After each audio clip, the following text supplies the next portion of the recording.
Bien, salut à tous les amis, c'est Versatile, j'espère que vous allez bien, moi ça super. Aujourd'hui on se retrouve pour une toute nouvelle vidéo sur l'actualité du Barça. Et comme d'habitude, n'hésitez pas à rester jusqu'à la fin de la vidéo, c'est très important. Mais juste avant qu'on commence l'actualité du meilleur club au monde, n'oubliez pas l'abdo sponsorisé par Imisfoot, qui est simplement un site qui vend des maillots pour les femmes, pour les hommes, pour les enfants. Vous avez tous les maillots du FC Barcelone, même des magnifiques maillots rétro comme vous pouvez le voir sur votre écran. Les maillots sont vraiment pas chers, ils sont vraiment de très bonne qualité. Comme voilà, vous pouvez apercevoir le maillot derrière avec Versatile 66. Vraiment, les maillots sont vraiment très bien faits et très propres. Donc voilà, je vous invite à aller faire un petit tour. En plus les gars, vous avez 10% de réduction avec le code BC. Rien de compliqué, vous tapez BC dans la barre de recherche du coupon et le coupon se met automatiquement. Donc tout ce qui est Imisfoot est en première ligne de description. Sur ce, j'arrête de parler, on passe l'intro, c'est parti.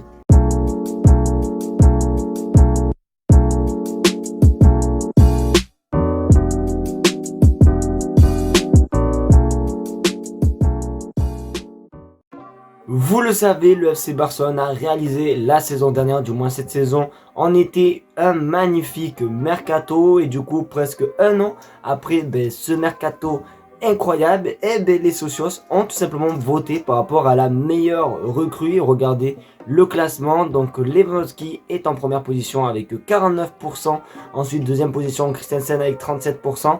Et ce qui est étonnant, c'est que, comme vous pouvez le voir, Franck Kessié a seulement 1%, donc je vais pas vous mentir que je trouve que Franck Kessié mérite, je pense, de prendre la place à Koundé. Koundé, je le mettrai 4ème et Rafinha 5ème. En vrai, c'est un petit peu compliqué en fait quand tu regardes, parce que c'est vrai que Rafinha commence à se réveiller maintenant, Franck Kessié commence à se réveiller aussi maintenant, donc c'est un petit peu dur en fait de classer. Mais Lewandowski, voilà, c'est tout à fait le contraire. Il s'était réveillé en début de saison. Ensuite, là, il commence à s'éteindre petit à petit. On ne le voit plus trop marqué avec le FC Barcelone. Donc, c'est vrai que c'est un petit peu compliqué ce petit classement. Vous, est-ce que vous pensez que ce classement, il est bien? Ou est-ce que pour vous, voilà, vous changerez les trucs? Donc, n'hésitez pas à me faire le classement dans les commentaires, comme d'habitude.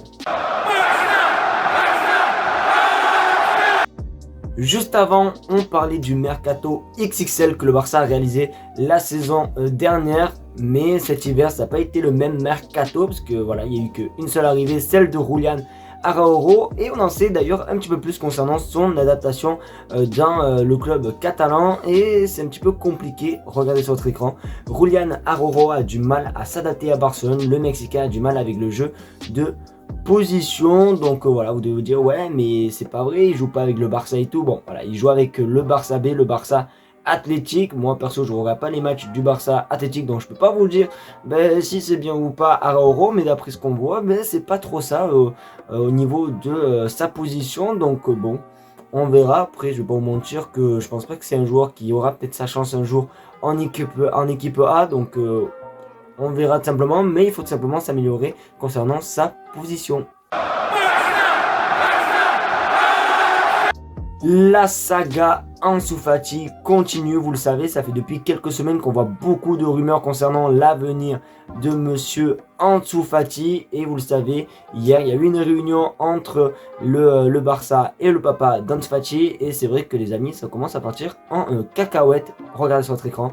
Jorge Mendes a proposé à Ansu Fati plusieurs clubs de Premier League dont Manchester United, Liverpool et Arsenal. Une décision concernant son avenir au Barça sera prise en fin de saison. Donc j'ai pas retrouvé le tweet, mais j'ai vu aussi également aujourd'hui que la famille d'Ansu Fati serait énervée contre le traitement de leur fils à Barcelone. Ils trouvent ça irrespectueux de ne pas le faire beaucoup jouer. Donc c'est vrai que ça commence vraiment à partir en cacahuète cette saga, cette petite série les gars. On va bientôt appeler ça une série Netflix, parce que c'est vrai qu'il y a beaucoup de rebondissements chaque jour. Mais voilà, je continue à garder la même position que hier. Et comme d'habitude, c'est bien facile de se plaindre par rapport à ces minutes de jeu. Mais voilà, quand on a sa chance, on n'arrive pas bien à la saisir. C'est un petit peu compliqué forcément de avoir du temps de jeu. Donc faut s'accrocher, faut tout simplement prouver qu'on mérite d'avoir du temps de jeu. Il faut travailler dur et ça viendra tout seul. On a parlé de la saga d'Ansu Fati, là cette fois on va parler de la saga de Lionel Messi. Vous le savez, depuis quelques semaines on entend beaucoup parler d'un retour de Lionel Messi. Ça me fait énormément plaisir. Et ça va continuer à reparler de ça, parce que Georges Messi, bon regardez les amis, dans les prochains jours, il pourrait y avoir une autre rencontre entre Laporta et Jorge Messi, voilà, le papa de Lionel Messi. Et ça, c'est une bonne nouvelle, les amis, parce que c'est vrai qu'on n'en entend plus parler, hein, soi-disant d'une prolongation de Messi au Paris Saint-Germain. Donc j'espère qu'en tout cas, il va vraiment venir à Barcelone. Après, je vais pas vous mentir, les gars, que je comprends pas ceux qui veulent pas le retour de Messi. Même si c'est vrai, peut-être que certes, le retour de Messi peut jouer un rôle dans la jeunesse, dans les joueurs qui auront leur chance et tout, mais voilà quoi, je vais vous dire, c'est un petit peu, voilà, c'est comme si tu recrutais un Lewandowski, voilà, il est pas très jeune et tout, pourtant tu avais des jeunes attaquants, donc voilà, donc ceux qui veulent pas Lionel Messi au Barça, je vous comprends pas, donc ouais, si vous n'êtes pas pour Messi, écrivez-moi un gros commentaire les amis pour comprendre votre position, parce que je vous mens pas que je comprends pas votre position.